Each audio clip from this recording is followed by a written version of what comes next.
ഒരു സംസ്ഥാനത്തിന്റെ ഗവർണറും മുഖ്യമന്ത്രിയുമാണ്. പക്ഷേ ഇന്ന് പരസ്പരം കണ്ടാൽ മുഖത്ത് നോക്കില്ല, ഒരു വാക്കുരിയാടില്ല.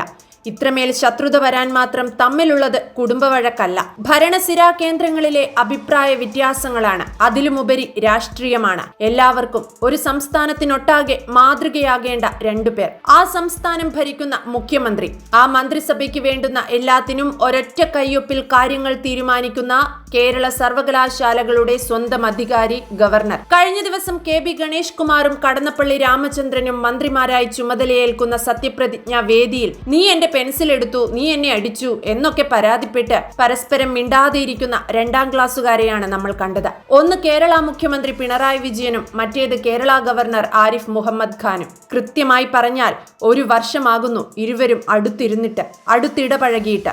എന്നിട്ടും ഇരുവർക്കുമിടയിൽ ഒന്നും സംസാരിക്കാനില്ല, ഒന്നും പറയാനില്ല, ഒരു ഹസ്തദാനം പോലുമില്ല.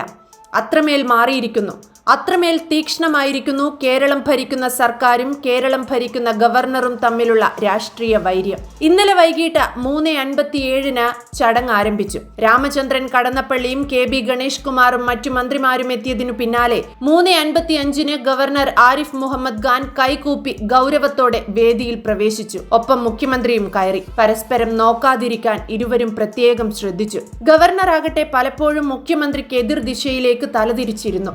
സത്യപ്രതിജ്ഞ ചൊല്ലി ഇരു മന്ത്രിമാരും അധികാരമേറ്റു. പിന്നാലെ ഗവർണർ പൂച്ചെണ്ട് കൈമാറിയെങ്കിലും അപ്പോഴും മുഖത്തെ ഗൗരവം വിട്ടില്ല. മന്ത്രിമാർക്ക് മുഖ്യമന്ത്രി പൂച്ചെണ്ട് നൽകിയപ്പോൾ ഗവർണർ പിന്നോട്ട് നീങ്ങി വഴിയൊരുക്കി.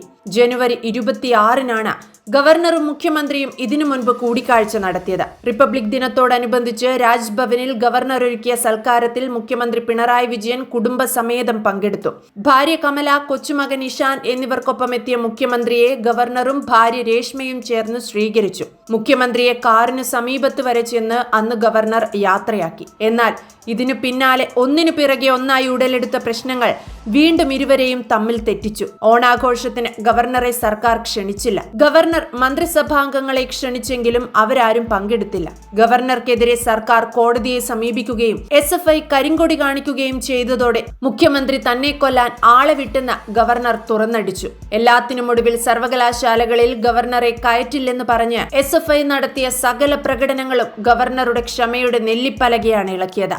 മുഖ്യമന്ത്രി പിണറായി വിജയനും വിട്ടുകൊടുത്തില്ല. നവകേരള സദസ്സിൽ അങ്ങോളം ഇങ്ങോളമുള്ള വേദികളിൽ ഗവർണറെ കുറ്റപ്പെടുത്താൻ കിട്ടിയ ഒരവസരവും പാഴാക്കിയില്ല. ഒടുവിലിതാ തമ്മിൽ കണ്ടാൽ ഔദ്യോഗികമായി ഒന്ന് സംസാരിക്കാനുള്ള മര്യാദയും മാനസികാവസ്ഥയും ഗവർണർക്കും മുഖ്യമന്ത്രിക്കും നഷ്ടപ്പെട്ടിരിക്കുന്നു.